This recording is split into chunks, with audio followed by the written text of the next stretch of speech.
बिथांमोना प्रमोद बर'नि मुसुखाबो सावगोन। प्रमोद बर'आ 7 years 8 years आन्दोलन खालामबोदों, नाथाय सानसेबो बिथाङा हाग्रामानि मुसुखा सावाखैमोन। मानो सावाखैमोन? बिथाङा मोनथिगौ हाग्रामायाबो सासे लिडार, प्रमोद बर'आबो सासे जोंनि लिडार, मिनारसराबो सासे जोंनि लिडार, गाम्बाराबो जोंनि सासे लिडार। नाथाय नोंथांमोना 15 बोसोर 17 बोसोर हाग्रामाजों थानानै हाग्रामानि मुसुखा सावग्रा मानसि नोंथांमोना। जों नङा। नोंथांमोना जुदि बर' लिडारखौ सिनायोमोनब्ला, बर' जातिखौ अनसायनो फैदोंमोनब्ला, बर' जातिनि सासे बर' फिसा, जाय बर' फिसाया गावनि गांनाय उखैनायखौ गारनानै हाग्राबारियाव थानानै बर'खौ सिबिनो ओंखारबोनाय, बेबादि मानसिनि मुसुखा सावग्रा नोंथांमोना। सोरबा गाम्बारु मोसाहारिनि बेगाव थानानै, सोरबा गाम्बारु मोसाहारिनि टुआव थानानै जानला मोनला खोथा बुंबाय थानाया नोंथांनि खुगायाव सभा नङा। इउबिपिअनि आफादगिरि, सेन्ट्रेल आफादगिरि मनरन्जन बिथाङा इउबिपिएफनि सोमोन्दै माखासे बेसलेस खोथा बुंनायखौ जों नुनो मोनदों। बेयाव बिथाङा बुंदों, जोंनि जा इउनाइटेड बड' पिपल फेडारेशन बे आफादा रन्जिया होननानै बुंदों, इमसनाव जोनोम जानाय होननानै बुंदों, आरो सोरनिबा सेफगार्डनि थाखाय बे आफादखौ दादों होननानै बुंदों, आरो बियो थांनानै क्लाब बायदिसो जाहैगोन होननानै बिथाङा बुंनो सानदों। आं बिथांखौ मोनसे खोथा बुंनो सानदों, नोंथां मनरन्जन बसुमतारी, नोंथाङा बर'नि गेजेराव साबसिन आरो बयनिख्रुइबो मोजांसिन गोरोंसिन लिडार होननानै नोंथाङा सानना लाबाय नामा? बर' रायजो राजाफोर आरो रादाबगिरि नोंथांमोननिसिम आं इउनाइटेड बड' पिपल फेडारेशननि जानानै खुलुमनाय जासिहरनाय जाबाय। दाखालि 30 अक्ट'बर 2023 आव इउबिपिअनि आफादगिरि, सेन्ट्रेल आफादगिरि मनरन्जन बिथाङा इउबिपिएफनि सोमोन्दै माखासे बेसलेस खोथा बुंनायखौ जों नुनो मोनदों। बेयाव बिथाङा बुंदों, जोंनि जा इउनाइटेड बड' पिपल फेडारेशन बे आफादा रन्जिया होननानै बुंदों, इमसनाव जोनोम जानाय होननानै बुंदों, आरो सोरनिबा सेफगार्डनि थाखाय बे आफादखौ दादों होननानै बुंदों, आरो बियो थांनानै क्लाब बायदिसो जाहैगोन होननानै बिथाङा बुंनो सानदों। आं बिथांखौ मोनसे खोथा बुंनो सानदों, नोंथां मनरन्जन बसुमतारी, नोंथाङा बर'नि गेजेराव साबसिन आरो बयनिख्रुइबो मोजांसिन गोरोंसिन लिडार होननानै नोंथाङा सानना लाबाय नामा? जों इउनाइटेड बड' पिपल फेडारेशननि इयुनखौ नोंथाङा दिनैनो नायगिरनो हानाय नोंथाङा सासे इयुन बुंथिग्रा फरचुन टेलार जाबाय नामा? बेयाव जों नोंथांखौ थोंजों सोंदों, नोंथाङा गावखौ मा सानो? नोंथाङा जोंखौ मा बिथोन होनो सानदों? बे आफादा, इउनाइटेड बड' पिपल फेडारेशन आफादा, बे रावनिबो इमोसनाव बियो जोनोम जानाय आफाद नङा, रावनिबो सेफगार्डनि थाखाय बे जोनोम जानाय आफाद नङा। बेयो बर' जातिनि सेफगार्डनि थाखाय जोनोम जानाय आफाद। नंगौ, नोंथाङा थिगखौनो बुंदों, सोरनिबा सेफगार्डनि थाखाय जोनोम जानाय। बेयो इन्टायार बर'फोरनि सेफगार्डनि थाखाय जोनोम जानाय बे मोनसे आफाद। नोंथाङा बे मोनसे खोथाखौ सैथो बुंदों, जों गोजोननाय मोनदों। बे आफादा इन्टायार बर' जातिनि सेफगार्डनि थाखाय जोनोम जानाय बे मोनसे आफाद। बे आफादा गाम्बारु मोसाहारिया गैयाबाबो, डक्टर बाबु बर'आ गैयाब्लाबो, बे आफादा थांनानै थाबाय थागोन आरो अराय सम थांनानै थागोन, आरो जों थांनानै फोथांनानै लाखिनांगौ, बेखौ रायजोफोरनि आखायाव जोङो दोनहरदों। दा खोथाया जाहैबाय, बिथाङा जोंनि आफादखौ तासिल्य गाज्रि बुंनो सानदों, तासिल्य खालामनानै नेग्लेक्टेड रावै बुंदों जे मोनसे समाव बियो क्लाब बायदि जानानै थागोन होननानै। बे आफादा आंनि सोरनिबा दैदेननायाव, सोरबा गाम्बारुनि दैदेननायाव खालिल' बे जोनोम जायाखै। बे आफादा इन्टायार बर' रायजो राजाफ्रा गाव गोसो जानानै बयबो ज' जानानै बे दाफुंनाय बे मोनसे गोग्गोम आफाद, आरो बे आफादा अराय सम थांनानै थागोन। बे आफादा गोलाव सम थांनानै थागोन। बेयाव सोरबा मनरन्जन बसुमतारिया बुंबानो बे रन्जिया जाया। सोरबा मनरन्जन बसुमतारिया सानबानो बे रन्जिया जाया। नोंथाङा गावखौनो बर'नि बयनिख्रुइ साबसिन लिडार होननानै सानबाय नामा? नोंथांनि अनगायै इयुनाव बर' जातियाव सासेबो मोजां दैदेनगिरि ओंखारलिया सानबाय नामा? बेखायनो दिनै नोंथाङा बुंनो सानो जे इउनाइटेड बड' पिपल अर्गेनाइजेशननि अनगायै रावबो बर' माहारि बेयाव गैया, थानो नाङा होननानै नोंथाङा बुंनो सानो? नोंथाङा सानफ्रोमबो खनले खनले बुंबाय थायो जे बर' साहित्य सभा, आबसु, आबोफ जों बयबो ज' दङ। ज' दङ होननानै नोंथाङा बुंबाय थायो, जों बेयाव जोंहा जेबो बुंनांगौ गैया। सोरजों दङ सोरजों गैया बे रायजो राजाफ्रा इयुनाव बे खोथाखौ जोङो पिक्साराव जों नुगोन। नाथाय आं बेखौबो बुंनो सानो, नोंथांमोना बर' जातिखौनो बायना दोनबाय नामा? जे नोंथांमोननि अनगायै आरो दस्रा मानसिफ्रा आफाद दानो हालाय। इउबिपिअआ बर' जातिखौ बायनानै दोनजोब्बाय नामा? आबसुखौ बायना दोनबाय नामा? आबोफखौ बायनानै दोनबाय नामा? साहित्य सभाखौ बायनानै दोनबाय नामा? बार बार खनले खनले मोनसेल' खोथाखौनो बुंबाय थायो, आबोफ, आबसु, साहित्य सभा जों बयबो ज' ज' थालायनानै खामानि मावदों। येस, मावदोंमोन, मोनसे समाव मावदों, मावबाय था, जोंबो मावगोन। जोंबो माहारियारि आफाद खामानि मावनो थाखाय जों जोनोम जानाय, जोंहाबो मोन्थाय दङ।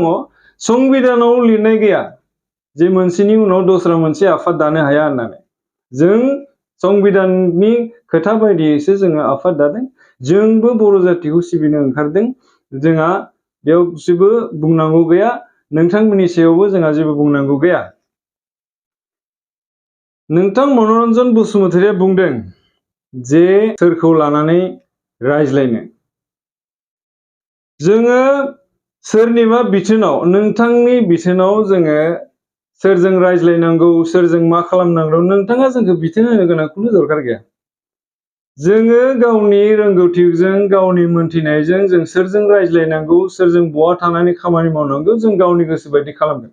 बे रायजो राजाफोरनि डिमान्ड। गतिके नोंथाङा बुंदों जे गाम्बारु मुसाहारिया समष्टि नागिरो, जेरावबो समष्टि होगोन होननानै बुंदों। जेरै नोंथाङा बुंदों 70निख्रुइबो बांसिन समष्टि जायो बिनिया, लुबैनायानो बारा।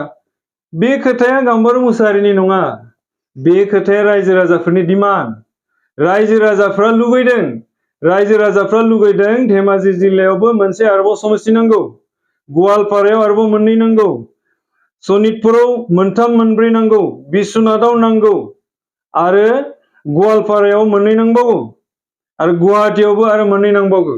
बेयो जोंनि डिमान्ड नङा, बेयो बर' रायजो राजाफोरनि डिमान्ड। बे रायजो राजाफोरनि डिमान्डखौ लानानै, बिथांमोननि सिमांखौ लानानैसो जों बुंदों आरो जोङो डिमान्ड खालामगोन। बेयो जोंनि मोन्थाय, जों बेखौ आसाम सोरखारनाव जों बिगोन। बेयो जोंनि मोन्थाय, जों मोननांगौ। बेयो जोंनि बर' रायजो राजाफोरनि डिमान्ड, आरो बे डिमान्डखौ जों फुलफिल खालामनो थाखाय अरायसम जुजिगोन आरो जुजिबाय थागोन। नोंथांमोना डक्टर गाम्बारु मुसाहारिखौ इलिगेल होननानै दिनै चेयारमेननिफ्राय बोख्लायबाय। नाथाय जोङो इउनाइटेड बड' पिपल फेडारेशन दाजेननायनिफ्राय जोङो बुंबोदोंमोन जे अनिल बसुमतारी बिथाङा बे आयेननि बेरेखायै, बिथाङा एक्टनि बेरेखायै, BKWECनि 2020 एक्टनि बेरेखायै बिथाङा दिनै गुबुन काउन्सिलनि 6 सिडिउल एरियानि मानसि जानानै BKWECनि EM जाबाय। दिनै गाम्बारु मुसाहारिखौ बोख्लायनानै चेयारमेन जाबाय। बेबोथ' आयेननि बेरेखायै खामानि मावनानै दिनै चेयारमेन जाबाय, EM जाबाय। बेखौ नोंथांमोना माला बोख्लायगोन? आरो नोंथांमोना बेनि सायाव सावरायदोंना सावरायाखै जे अनिल बसुमतारी बिथाङा जे कार्बि आंलंनि सासे भटार्स, बिथाङा कार्बि आंलंनि भटार्स, आरो लोगोसे बिथाङा पलिटिकेलि नन एसटि मानसि। बिथाङा बे BKWEC एरियायाव EM नङा, GM नङा, मेम्बारबो जानो मोना बिथाङा। बिथांनि सायाव नोंथांमोना मा एक्सन लाखो? नोंथांमोना मा बे इलिगेल खामानि मावनायखौ नोंथांमोना मानो नुवाखै? आरो नोंथांमोना बेखौ इलिगेल खालामनायखौ माला बोख्लायगोन? आरो मनरन्जन नोंथांमोना इउबिपिएफखौ गिबाय नामा? जे नोंथांमोननि बाहागोखौ जोंबो सेनानै जासिगोन सानबाय नामा नोंथांमोना? जोङो रावनिबो बाहागो सेनानै जानो फैयाखै। जोङो रायजो राजाफोरनि डिमान्ड लानानै फैदों। रायजो राजाफोरनि खामानि मावनो जों ओंखारबोदों। थालांनाय हाबाफारि, थालांनाय खामानिफोरखौ जों मावफुंनो दिनै ओंखारबोदों। दिनैबो जोंनि बर' जातिया गोबां अलखदाव दङ। जाय अलखदखौ जोङो सानसेयाव बुंनानै फोजोबनो हाया। गोबां अलखद दङ। नोंथांमोना हयथ' बेफोरखौ नायस'नाखैबो जानो हागौ। सराइदेउनि बर'फ्रा मा अलखदाव दङ? डिमरियानि बर'फ्रा मा अलखदाव दङ? डिब्रुगड़नि बर'फ्रा मा अलखदाव दङ? तिनसुकियानि बर'फ्रा मा अलखदाव दङ? बिश्वनाथनि बर'फ्रा मा जानो थांगासिनो दङ? सनितपुरनि बर'फ्रा मा जानो थांगासिनो दङ? धेमाजियाव मा जानो थांगासिनो दङ? गवालपारायाव मा जानो थांगासिनो दङ? रायजो राजाफोरनि गोसोआव मा जानानै दङ? हयथ' नोंथांमोना मोनथियाखै, साननो हायाखै। आरो आं बेखौ बुंनो सानदों, नोंथांमोना इउबिपिएफखौ गिनांगौनि जेबो खोथा गैया। नोंथांमोननियाव गभर्नमेन्ट दङ। इउबिपिआव नोंथांमोननाव गभर्नमेन्ट दङ। नोंथांमोना गाबोननो सोरबा जुदि लिडारफ्रा जोंजों फैनो नाजायोबा नोंथांमोना स्किम होनानै बिथांखौ लांफिननो हानाय नोंथांमोना गोहो दङ। मानो गिदों नोंथांमोनालाय जोंखौलाय? जोंखौ गिनांगौ खोथा गैया। नोंथांमोननाव थाखा दङ, पावार दङ। स्किम होनानै गाबोन दैदेनगिरिफोरखौ नोंथांमोना लाना फैफिननानै पावार दङ। जोंबादि गभर्नमेन्ट गैयै रायजो राजानि मानसिफोरखौ नोंथांमोना गिनांगौ खोथा गैया। आरो जोंखौ सोंखारिनो गोनां खोथा गैया। जों गावनि मावनांगौखौ जों मावलांबाय थागोन। हारि सिबिनो ओंखारदों, जों हारिनि खामानि मावगोन। हारिनि बर' जातिफ्रा मा अलखदाव दं बेखौ जों नायगिदिंदों। जोंथ' नोंथांमोनाव सोङाखै। नोंथांमोना मा मावदों मा मावाखै जोंथ' बुङाखै।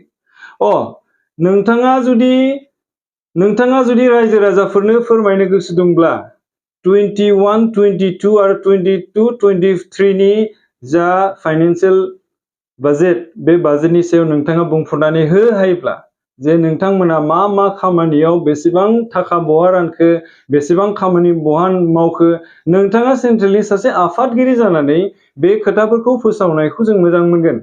आरो नोंथाङा बे खोथाखौसो फोसावनांगौ। सोरबा गाम्बारु मोसाहारिनि बेगाव थानानै, सोरबा गाम्बारु मोसाहारिनि खिथुआव थानानै जानला मोनला खोथा बुंबाय थानाया नोंथांनि खुगायाव शोभा नङा। नोंथाङा सासे इउबिपिनि सेन्ट्रेलनि मैखोम दैदेनगिरि। नोंथांमोना प्रमद बर'नि मुसुखाबो सावगोन। प्रमद बर'आ 7 years, 8 years आन्दलन खालामबोदों। नाथाय सानसेबो बिथाङा हाग्रामानि मुसुखा सावाखैमोन। मानो सावाखैमोन? बिथाङा मोनथिगौ हाग्रामायाबो सासे लिडार। प्रमद बर'आबो सासे जोंनि लिडार। मिनारासराबो सासे जोंनि लिडार। गाम्बारावबो जोंनि सासे लिडार। नाथाय नोंथांमोना 15 बोसोर 17 बोसोर हाग्रामाजों थानानै हाग्रामानि मुसुखा सावग्रा मानसि नोंथांमोना। जों नङा। मानो मुसुखा सावामोन?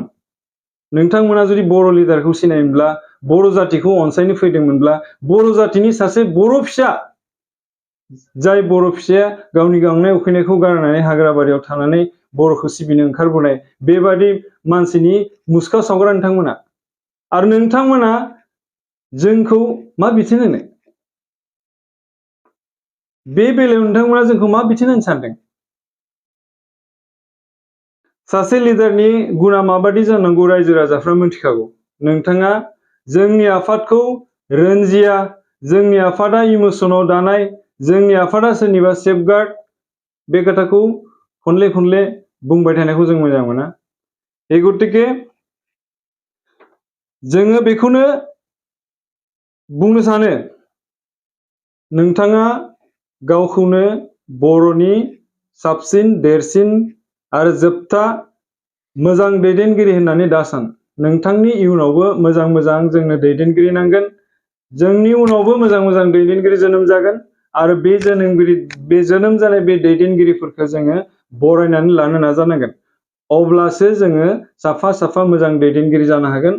अब्लासो जोङो बर' जातिनि इन्टायार प्रब्लेमनि सायाव जोङो सावरायलायनो हागोन।